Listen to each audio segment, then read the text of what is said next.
Hello everyone. Today we are going to analyze this fixed beam.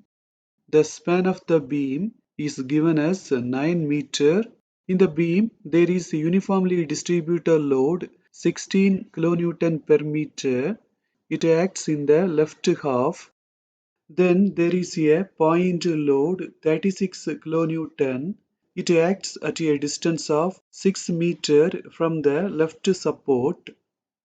Now, using the formulas, we are going to find the fixed end moments in the points A and B. If in the fixed beam, uniformly distributed load is acting for the half span from the left end, the fixed end moment formulas are 11 WL square upon 192 on the left and 5 WL square upon 192 on the right. If in the fixed beam, concentrated load is acting at a distance of A from the left support, the formulas to find the fixed end moments are WAB square upon L square on the left and WA square B upon L square on the right. Now using the formulas, let us find the moments. First, let us consider the uniformly distributed load. We have seen the formulas.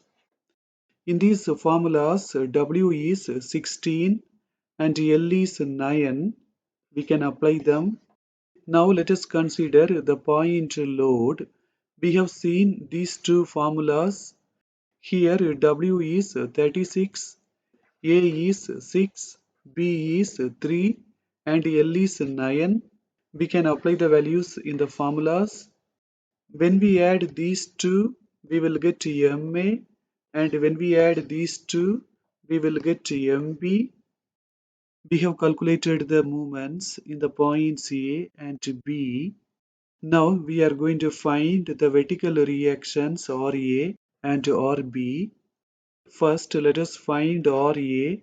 For that, I am going to take moment about B. RA is acting in the clockwise direction so that it will be positive and the distance is 9. So 9 RA. The moment MA is acting in the anti-clockwise direction so that it will be negative. The uniformly distributed load is acting in the anti-clockwise direction so that it will be negative and the distance is 4.5. Then we have to open a bracket. We have to divide the distance by 2. Then we have to add the remaining distance, which is 4.5.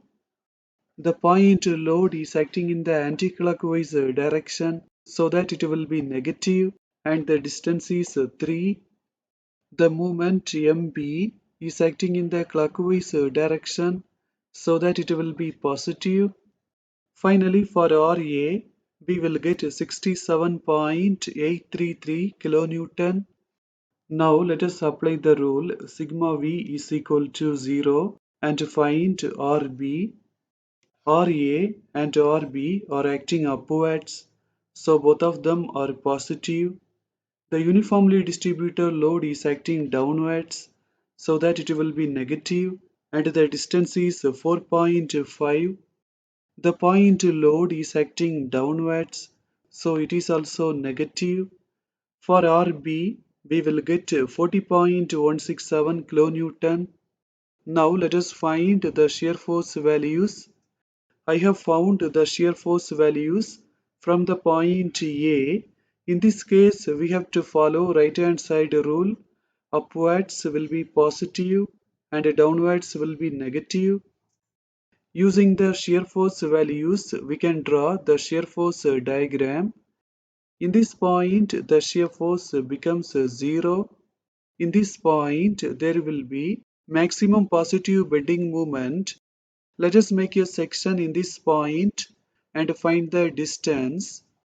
You can see that I have made a section in that point at a distance of x from the point A. We know that in this section the shear force is 0. Using that concept, we can find x. For x, we will get 4.24 meter. Now let us find the maximum positive bending moment. The moment MA is acting in the anticlockwise direction, so that it will be negative. RA is acting in the clockwise direction, so that it will be positive, and the distance is 4.24. The uniformly distributed load is acting in the anticlockwise direction, so that it will be negative. We know that with the uniformly distributed load, we have to multiply the distance and distance by 2. For the maximum positive bending moment, we will get 46.22. Now let us find the bending moment in the point A. In the point A, we have the moment MA, which is acting in the anticlockwise direction, so that it will be negative. Now let us find the moment in the point C. MA is acting in the anticlockwise direction, so that it will be negative. RA is acting in the clockwise direction, so that it will be positive, and the distance is 4.5. The uniformly distributed load is acting in the anticlockwise direction, so that it will be negative. We know that with the UDL, we have to multiply the distance and distance by 2. For the bending moment at C, we will get 45. To find the bending moment in the point B and in the point D, we can use the left-hand side rule. Let us find the bending moment in the point B. In the point B, we have MB, which is acting in the clockwise direction, so that it will be negative. Now let us find the bending moment at D. In the point B, we have MB, which is acting in the clockwise direction, so that it will be negative. The vertical reaction is acting in the anticlockwise direction, so that it will be positive, and the distance is 3. For the bending moment at D, we will get 38.75. Here you can see the bending moment diagram. In these 2 points, the bending moment becomes 0. These 2 points are called the points of contraflexure. Now, in the points of contraflexure, let us make sections and find the distances. You can see that I have made 2 sections. The first section I have made at a distance of x from the point A, and the second section at a distance of x from the point B. Using right hand side rule, we can take a moment about this section and get the value of x. Then using left hand side rule, we can take a moment about this section and find the value of this x. Let us apply both of them. In the question, we have been asked to find the deflection at the center 2 meter from the left support and 2 meter from the right support. The value of EI is given as 10,000 kilonewton meter square. To find the deflection, let us use Macaulay's method. In the Macaulay's method, we have to make sections. In this beam, there are 3 different parts: AC, CD, and DB. So we have to make 3 sections. You can see that I have made 3 sections. The first section in AC, the second section in CD, and the third section in DB. I have made all of the sections at a distance of x from the point B. Now let us take a moment about the sections. I am going to find the moments about the sections from the point B. In this case, we have to follow left hand side rule. Clockwise will be negative and anticlockwise will be positive. MB is acting in the clockwise direction, so that it will be negative. This load is acting in the clockwise direction, so that it will be negative. For this load, we have to take this distance. This distance is x minus 3. The uniformly distributed load is acting in the clockwise direction, so that it will be negative. For this load, we have to take this distance. This distance is x minus 4.5. We know that with the uniformly distributed load, we have to multiply the distance and distance by 2. These three terms should be separated by the dotted lines.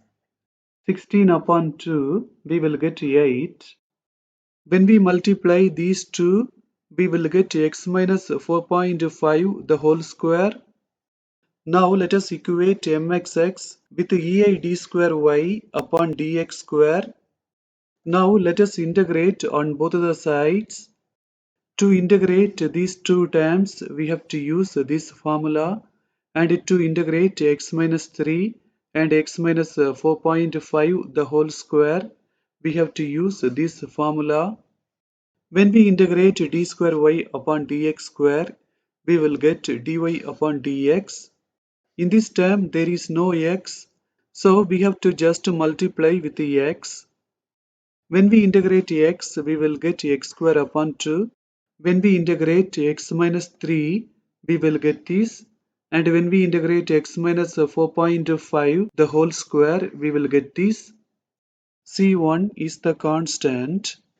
When we divide 40.167 by 2, we will get this. 36 upon 2, it will be 18. One more time, let us integrate this equation on both the sides. When we integrate x, it will be x square upon 2. When we integrate x square, it will be x cube upon 3. Here there is no x, so just we have to multiply with the x. C2 is the new constant. When we integrate this, we will get this. And when we integrate this, we will get this. 81.75 upon 2, we will get this. 20.083 upon 3, we will get this. 18 upon 3, it will be 6. We can eliminate this 4, and here it will be 2. In the point B, there is a fixed support. In the fixed support, there will be no slope. So when x is 0, the slope dy upon dx will be 0. In this equation, let us apply both of them. When we do that, we should not consider these two terms. In this way, we can get C1, which is 0. In the fixed support, there will be no deflection. So when x is 0, the deflection y will be 0. In this equation, let us apply both of these. Also, we know that C1 is 0. Here also, we should not consider these two terms. For C2 also, we will get 0. In these two equations, let us apply the values of C1 and C2. Let us keep the slope equation as number 1 and the deflection equation as number 2. Using these equations, we can find the slope and deflection at any point of this beam. Now, using the deflection equation, we can find the deflection in the center. In the center, the value of x is 4.5 meter. So instead of x, we have to apply 4.5. When we do that, we should not consider this term because this term is only applicable beyond the point C. In the deflection equation, instead of x, let us apply 4.5.